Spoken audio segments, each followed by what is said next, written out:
Welcome to Walker's Market Weekly. I'm RK Walker, bringing you a review of this week's stock market. On Monday, the PMI for October rose 0.3 of a point to 53.4. The ISM Manufacturing Index for October rose 3.9 points to 59.3, and construction spending for September rose 0.3%.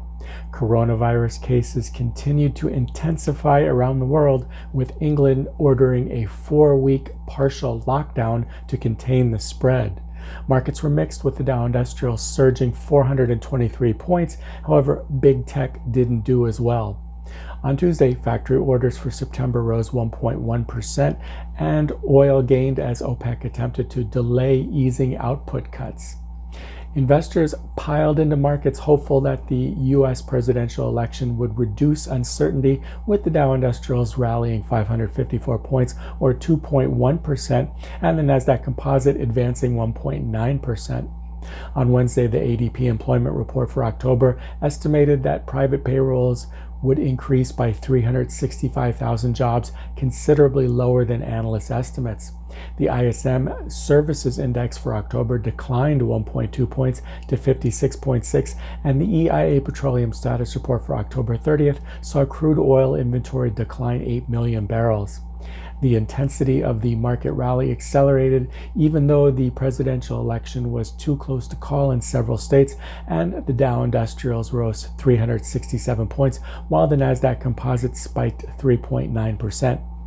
On Thursday, jobless claims for the week ending October 31st saw initial claims decline 7,000 to 751,000, and non-farm productivity for the third quarter rose 4.9%, while unit labor costs declined 8.9%.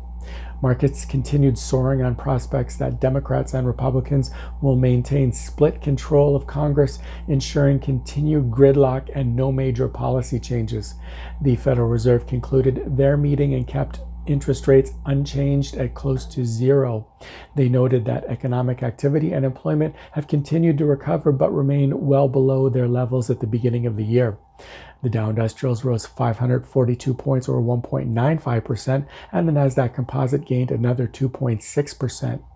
On Friday, non-farm payrolls for October rose 638,000, higher than expected. The unemployment rate dropped to 6.9%, also better than expectations, and average hourly earnings rose 0.1%. Markets took a breather from several days of sharp gains and were down slightly at the open. This is Walker's Market Weekly. I'm RK Walker, and I'll see you again next week.